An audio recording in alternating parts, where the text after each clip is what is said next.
सारा स्मरण लक्ष धरा आणि हाच विचार करा की जे माय बाप द्वार महार बोलतो बोला बोला तुम्ही बोला बोला बोला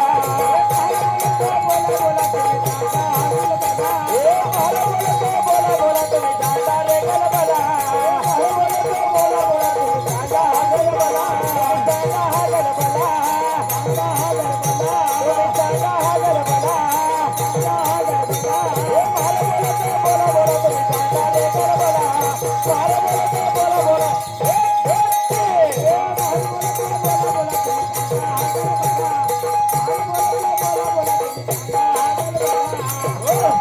मागील बाकी अवघी धारा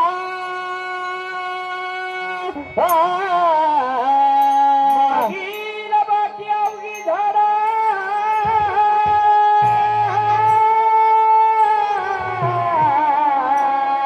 नाही तर पाय पडले थोडा अव बसावयाचा तुमचा घोडा राहीलगडच्या घरी मायवा राहीलगडच्या घरी मायवा राहीलगडच्या घरी मायवा राहीलगडच्या घरी राहीलगडच्या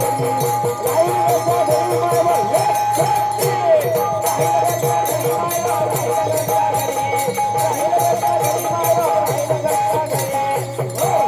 सोरली राजा नाव धनी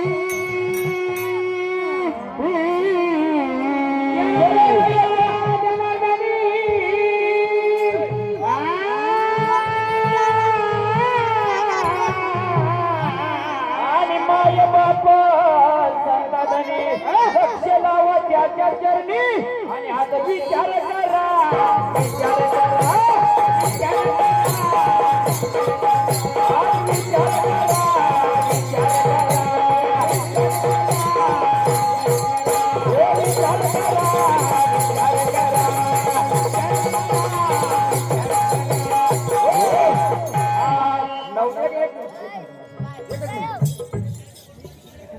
जोहार नंतर आपण पद म्हटलेलं तेरे तेरे तेरे कानोबा तेरे रे तेरे आणि पद आलं कुठलं पद आलं कुठलं समोरनं उंटकी निघाली बाजा बाजारा का संसारा हा वाजा मला काय म्हणावं कुठं हे तरी जरा समजून घ्या की मागणं चालायची लय हाऊस असते ना तर बारीला बारी बियाला पहिली शिका काय म्हटलं पाहिजे या पदाचं स्पष्टीकरण करावं ते राहू द्या तुमच्याकडे स्पष्टीकरण करणारी माणसं भरपूर अभ्यास करायचं तुम्हाला मोठं म्हणलं की राग येतो पण भरपूर अभ्यास करणारी माणसं आहेत मागच्या बारीसाठी कोपरं काढायचं होतं तर बारी बी तशी करावी बरोबर आहे कुठलं कोण म्हणलं हा नव्हतं ते कैसं झालं रे नाही कधी सुनाला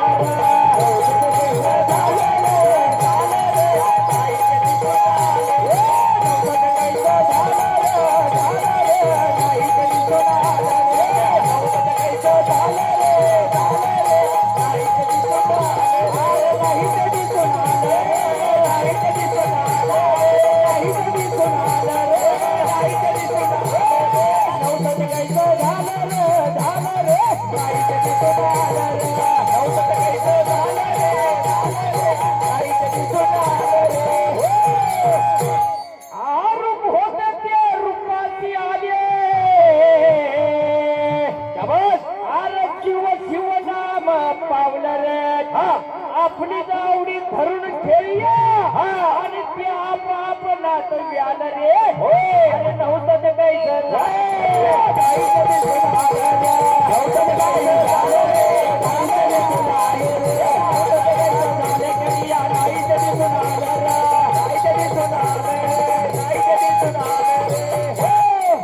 ब्राह्मणाचं फोर येतं खेळाची भ्याल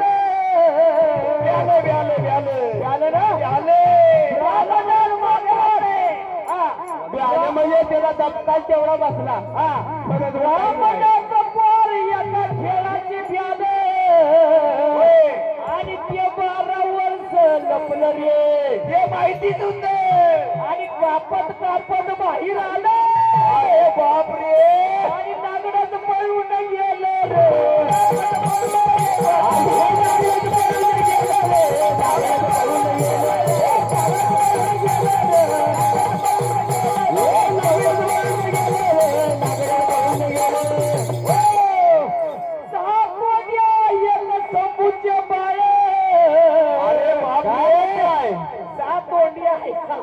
असणार एका तोंड्याचं नाही 7 तोंड्या एक समूच्या बाळ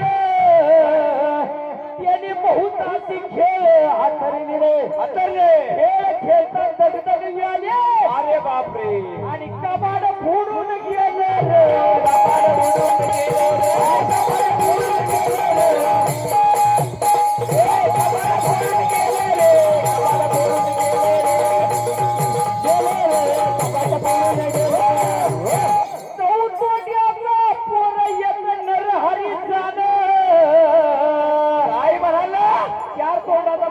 अरे बापरे 4 तोंडाचा बी आहे. हरी अरे तो खेळ माझा आगळा रे आणि कुचाल्या करून पोरं भांडवी काय म्हणाला कुचाल्या करतो कुचाल्या आणि आपण राही रे वेगळा रे आता ते कैसं झालं खेळूया ते कैसं झालं रे झालं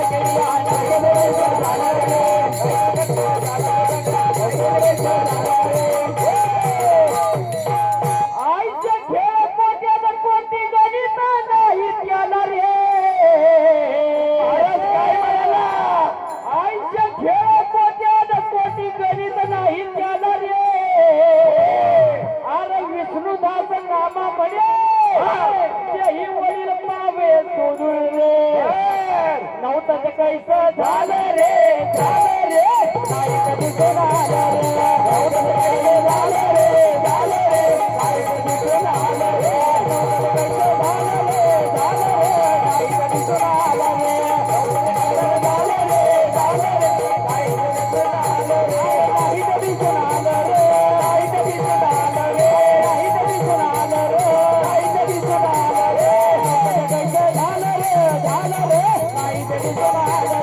नव्हतं ते कैसं झालं रे नाही कधी झालं रे वेळेनुसार 3 कर्मचारी सोडलेले असू द्या पद कुठला आले उठगी निघाली बाजाराला पद आले ना पदाला पदच देणार उभी राहे रांड शब्द चाळे उभी राहे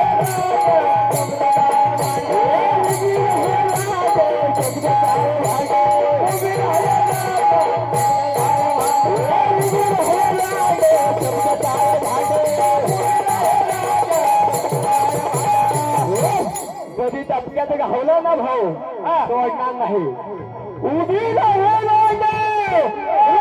शब्दात भांडे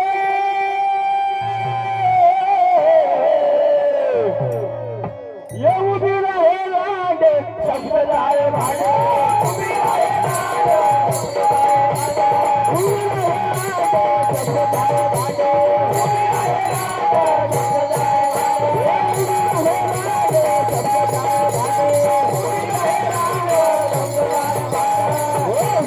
ताजे कुंकू लावून रांडे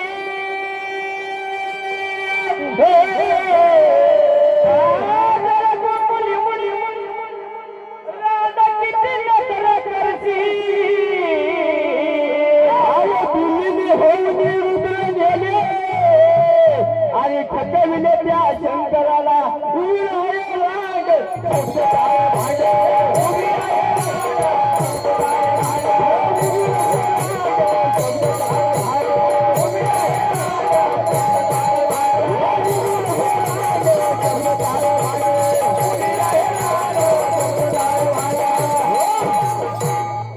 शास्त्राचा हाती कुठती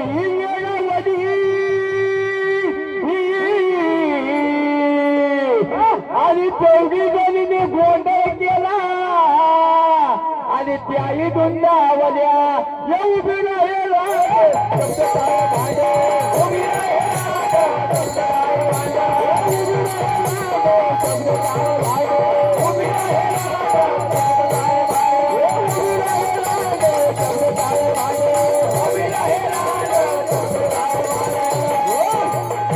दुर्वाशीशी गर्व केला तेथे झाली तर घोडी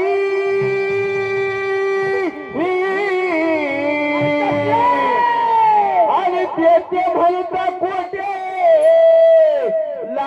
नाही दांडाव या घोडी ये उभी राहे राजे उभी राहे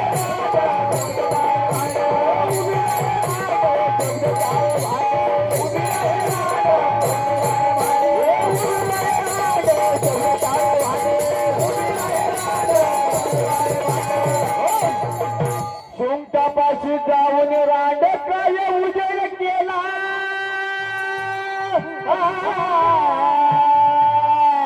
आणि मारुती ज्ञानमान तुझ्या फिरविल्या मोरा उघडा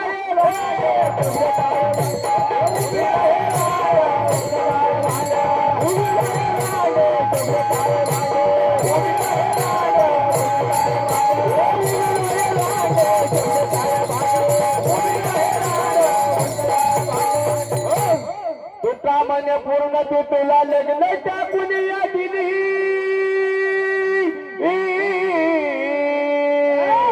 आणि संत संगती वाटून पार फजती केली एवढी राडे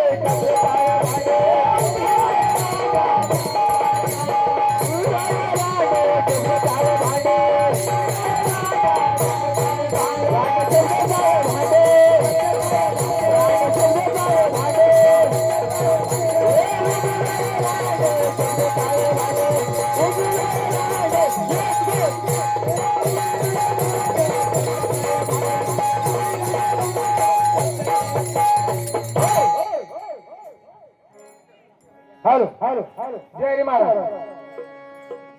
अरे बदली झालं म्हणून मी बघितलंच नाही. जय हरी महाराज.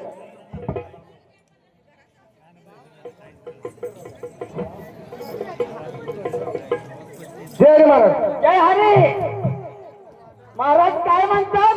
काय तुम्ही काय कधी खरं बोलतच नाही, त्यांनी सांगितलेलं काय मान्यच करून घेत नाही.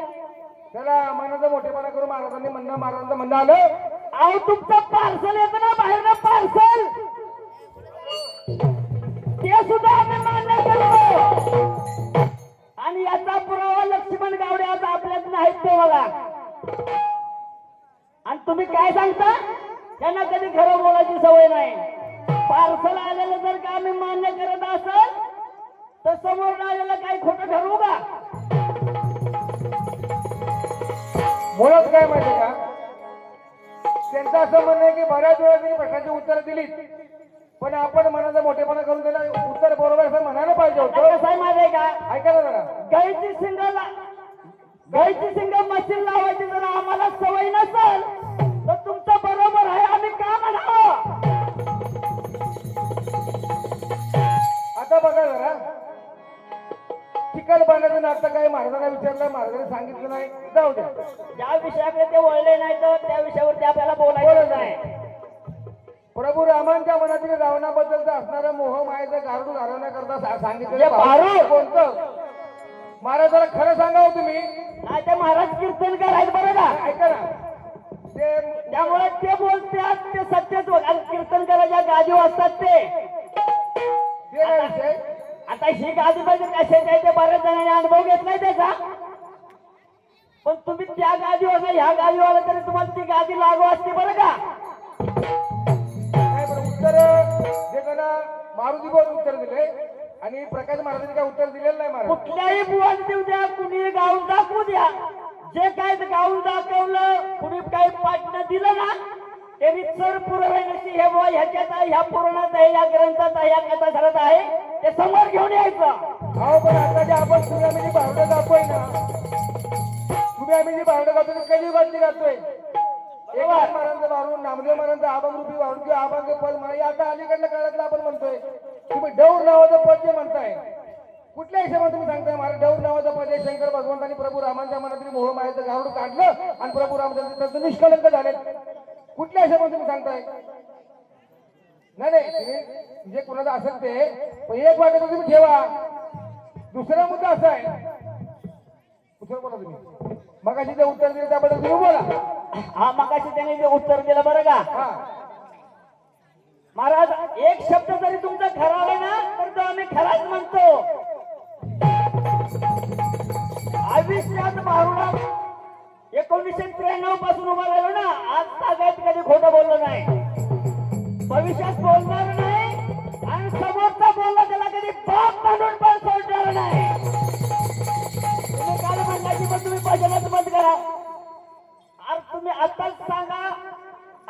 बंद करणार. पण तुम्ही बोलताय ना असं, म्हणून नाही. त्याला काहीतरी ठोस पुरावा दाखवा. तुमची पात्रता असेल, त्या जातीचं असेल तर ते हे कारण आहे तुझं, तर तू चुकलाय म्हणून तुझं भजन बंद कर. मान्य करू आम्ही. नुसतंच भुकायचं नाही. आता एक मिनिट, मागाचं उत्तर कोण आले तसं म्हणजे महाराज सांगायला. कुठले त्या ब्राह्मणाच्या मुलग्याचं का? ब्राह्मणाच्या मुलग्याचं नाव. हा, मार्कंड ऋषी सांगितलं होतं त्याने. मार्कंडे ऋषी तुम्ही उत्तर सांगितलं. हे एक वाक्य फक्त त्या अख्ख्या प्रश्नात तुमचं बरोबर आहे.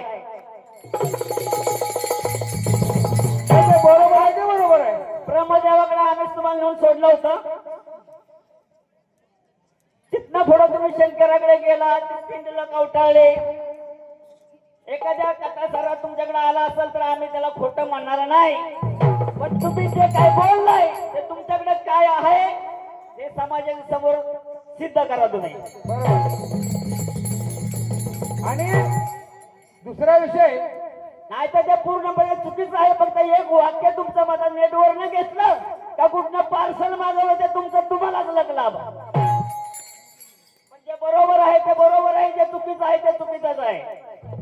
झाले का? आता तुमच्या तोंडातून मुखातून जे वाक्य केलंय की बाबा भजन आम्ही बंद करणार, त्याला जातीचं पाहिजे. जातीचं म्हणजे तुमची माझी जात नाही बरं का महाराज. बावड करायला जात सांगितलंय तिथं परत म्हणा की जातीचा विषय काढला. हा, ते विसर्जन केलं बरं. माणूस भावनेचा महाराज बोलतो, तुम्ही काहीतरी काय समज कराल. कीर्तनकार महाराज पण समोर आहे, बारूड खातात. आणि एवढं जर त्यांना कळत नसेल गणामध्ये त्यांना ते बारूडच त्यांनी पण करू नये. सांगितलंय बऱ्याच वेळेला शब्दशा अर्थ तुम्ही घेऊ नका म्हणून. आणि शब्दशा अर्थ तुम्ही लावून घेणार असं तर तुम्ही बिंदास घ्या, काय त्याबद्दल म्हणणं नाही आमचं. आता त्यांच्या प्रश्नाकडे आपण बोलूया. त्यांच्या प्रश्नाकडे वळत असताना हा, उत्तर जर का तुम्हाला द्यायचं असेल बर, तर ते 5 नंबर पुस्तकाच्या नावासकट असेल तर द्यायचं. द्यायचं की. नाही तर कुणाकडे तरी पार्सल मागून नेटला मागून उत्तर द्यायचं नाही. हा, कसं आहे माहिती का, काल जर असं सांगितलं सध्या हा एक पॅटर्न निघालाय. समोर प्रश्न पडला म्हणलं का नाही की 4-4 प्रश्न विचारू द्या, 8 प्रश्न विचारू द्या, सगळ्यात चर्चा करून बाकी प्रश्न सोडून द्यायचा पुढं. पण आज पत्ते पाळला महाराजांनी. 2 प्रश्नाचे उत्तर द्यायचं, पण 2 प्रश्न म्हणजे आम्ही त्यांनी कबूल केलं की 2 प्रश्न आमच्या काही वाचनात नाही केलं नाहीत. आज त्यांनी मनाचा मोठा मार हो तरी कमीत कमी केला तर मला बरं वाटलं ते. हा, मग त्याच्यापेक्षा त्याही प्रश्नामध्ये तुम्ही फक्त नाव आम्हाला उभा करताय, पण पुढं काय झालं ते माहित नाही म्हणलं असतं तर आणखी तुम्हाला शाबासकी मिळाली असते. ते जाऊ द्या, ते कुणाच्या पण बागेत नसतं. गजर म्हणून तुम्ही महाराज प्रश्नाचा विचारला होता, तो वाचनात गेला नाही. पहिल्या बारीत पण नव्हता गेला ना, आता पण नाही गेला. तिसऱ्या बारीत गेला तर सांगता येणार नाही महाराज. हे जरा खोला, कोणतं कागद काढा पडका काढा. हा, 1.25 बारी ना. इथं कशा आज पान टाकलं की इथं पान टाकलं ना मला. हे बघायचं पुढे.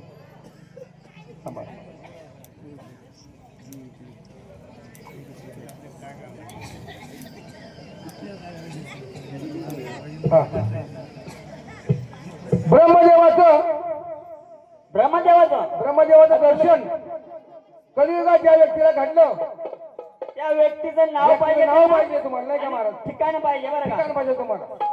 तुम्हाला सांगतो जे उत्तर ना, उत्तर नाही कधी म्हणायचं माझ्या का पटलं नाही कधी. उत्तर वेगळं काहीतरी वाचून दाखवायचं, मग उत्तर नाही म्हणून सांगायचं महाराज. किस्सा म्हणायचं नाही उत्तर पटलं नाही म्हणून. आदि शंकराचार्य 8व्या शतकात या आदि शंकराचार्यांनी पुष्कर मधील पुष्कर म्हणजे पुष्कर क्षेत्री पूजा केली होती बरं का ब्रह्मदेवाची. आणि त्याच्यानंतर महाराजा जवतराज किंवा रतलाम यांनी सुद्धा पूजा केली. असं 2 प्रकारचे उत्तर तुम्हाला सांगितले महाराज. उत्तर नाही म्हणा, वेगळं उत्तर तुम्ही वेगळं उत्तर सांगा. तिथं म्हणलं का उत्तर पटलं नाही म्हणून. आता दुसरा विचारला खुट्टा. खुट्टा खुट्टा पहिला कुणी मारला? तो खुट्टा. खुट्टा तो कोणत्या जातीचा होता? खुट्टा. आता काय करायचं माहितीये का, एक वेळ तुम्ही मला नाकारा, तुमच्यामध्ये माझ्या स्पर्धा होईल लहान मोठ्याची. कधी कधी मी तुम्हाला म्हणेल तुम्हाला काही येत नाही, काय त्या बोना कळतंय असं म्हणू शकतो मी. म्हणतात तुम्ही नाही म्हणणार, मी म्हणेन कारण मला लय येतं ना. एक वेळ मला तुम्ही नाकारा, पण हा ग्रंथ बाकी नाकारू नका. तुम्हाला नाव सांगणार शेवटला. संदर्भ ऐका. वालंगातील मंडळी एका बांधाच्या पलीकडे थांबली होती. मामा म्हणाले, आपले बाळू मामा बरं का, संत बाळू मामा. गणेश म्हणाला, संत बाळू मामा. ते आजार तुम्हाला उत्तर देतो, उत्तर देतो नाही म्हणावं, मग मला बघायचं आहे. मामा म्हणाले, ज्याप्रमाणे महालिंगराया तरी सिद्धांच्या यात्रेला वालंग घेऊन आला होता, त्याप्रमाणे बापू शिंगारे मामांच्या जवळची व्यक्ती बरं का, त्यांच्याबरोबर वारंवार तासंदाची चर्चा झाली तर का संवाद करायचा, ते बापू शिंगारे. बापू शिंगारे, तू आज वालंग येथे घेऊन आलास. आज तुझा मान महालिंगरायाचा आहे. मामानी एकाच त्यांच्या पायावर पाणी घालायला सांगितले. सर्वांनी भंडारा लावला. उदबत्तीने ओवाळे गोळाचा प्रसाद सर्वांना वाटून सर्वजण मामांच्या तंबू समोर येऊन बसले. त्यांच्या मामांच्या बरोबर खालील संवाद झाला. काय बोलणं झालं ऐका. मामा म्हणतायत, बाप्या, मी भंडारा किंवा यात्रा करायचं बंद केलंय आणि तू या सर्व मंडळींना घेऊन का आलास इथं, का आलास? तेव्हा बापू शिंगारे म्हणतायत, मामा, तुम्ही आमच्या मनात येईल तेव्हा यात्रा मोडशीला आणि भरवशीला, मला काय करायचं? तर मामा परत म्हणतायत, मग टिंब म्हणजे मामाने थोडक्यात शिवी दिली, आपण म्हणतो ना, आले का तुम्हाला काय करतं का नाही तिच्या आईला, किंवा आधी काही शब्द एखादा असेल मला सांगणं. संतांची भाषा मला समजणार नाही महाराज, तुम्हाला समजत असेल तर मला माहित नाही, असू द्या. मग मामा म्हणतात, त्याला इथं का आलास? मामांनी बापूला शिव्यांचा भडीवार सुरू केला. बापू शिंगारे म्हणतात, देवा काय हे वाटेल ते म्हणा, पण भंडाऱ्याला रुकडीचा वालंग घेऊन येणारा माझा नियम मी चुकवणार नाही. तेव्हा मामा म्हणतात, बाप्या, बघ विचार करून बोल. बाळू धनगराचा खुट्टा फार जागा वेगळा आहे, तो तुमच्या सर्वांच्या पिढीला बसून उरलं बरं का. ह्याच्यापेक्षा वेगळा कुठला खुट्टा असेल ना महाराज, गुरडोरं बांधला असेल, तुमचं वादन जास्त असणार आहे. आणि बाकी असं याप्रमाणे पुस्तक वाचून दाखवायचं, सगळ्या लोकांना बरं वाटेल, मला देखील बरं वाटेल महाराज. आणि ते कुठल्या जातीचा जात काय झाला ते आम्हाला गावलं नाही बरं का, ते तुम्ही सांगायचं. 63 बाळूमामांचं पुस्तक आहे, बाळूमामा चरित्र म्हणून वेगळं पुस्तक असं तुम्ही याप्रमाणे वाचून दाखवा महाराज, मला आनंद वाटलं, बरं वाटेल. पेपरावर पानावर लागत आहे, पुस्तक असं आणायचं वाचायला. आपण त्यांना जे काही विचारलं होतं त्या प्रश्नापर्यंत पोहोचलेले नाहीत. एक शब्द मार्कंडे नावा शब्द बरोबर आलाय. या बाजूला एक प्रश्न विचारा महाराज, आणि मग नंतर एक मी विचारणार. तुम्ही पहिला विचारा. आज रामनवमी आहे बर, आणि रामनवमीच्या हिशोबानं मी रामायणातून एक प्रश्न विचारतो. विचारा की. राम, लक्ष्मण आणि सीता वनवासात गेल्यानंतर हा, रावणाची बहीण शूर्पणखा शूर्पणखा, बरोबर आहे, हिच्याशी गाठ पडली, म्हणजे शूर्पणखानं त्यांची गाठ घेतली बरोबर. आणि तिला वाटलं हा, प्रभू रामांनी माझ्याशी लग्न करावं, बरोबर, असा तिला मोह झाला. मोह झाला, बरोबर. प्रभू रामांनी शूर्पणखेला नाकार दिला.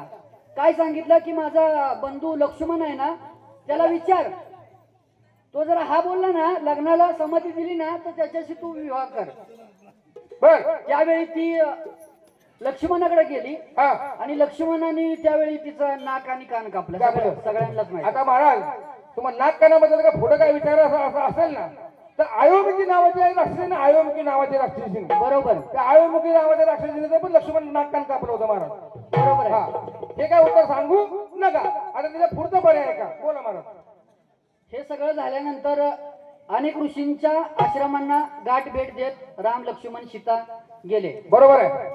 अगस्त्य ऋषींच्या आश्रमाला गाठ भेट झाल्यानंतर लक्ष्मण मध्येच एकदा प्रभू रामांना म्हणला की दादा, बोला. मी शर्पणखेचं नाक आणि कान कापून येतो. बर, परत एकदा. परत एकदा असं राहिलं होतं काय शिल्लक? काय शिल्लक राहिलं होतं का? हा, शिल्लक राहिलं बरं, होतं. बरं, राहिलं. आधी जे नाक कान कापलं होतं हा. ना, ते हे नाक आणि हे कान, बर, आणि परत जे लक्ष्मण कापून आला ना, ते समोरच्यांनी सांगायचं.